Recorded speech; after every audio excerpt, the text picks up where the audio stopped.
I remember when I was a little bitty kid, I loved seeing those big red trucks going up and down the roads. There's some pictures on TikTok of me when I was about 4 or 5 years old, sitting in Pearl Fire Department's fire truck, and those were some of the best memories.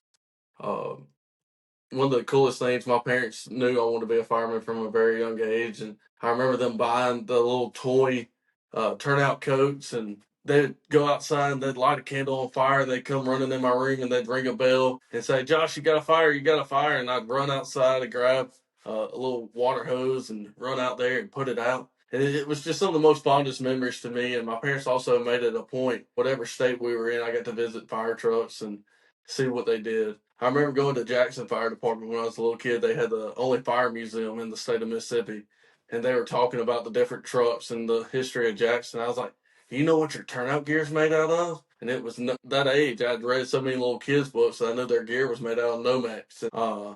It was just like I said. I loved the fire service from a very young age.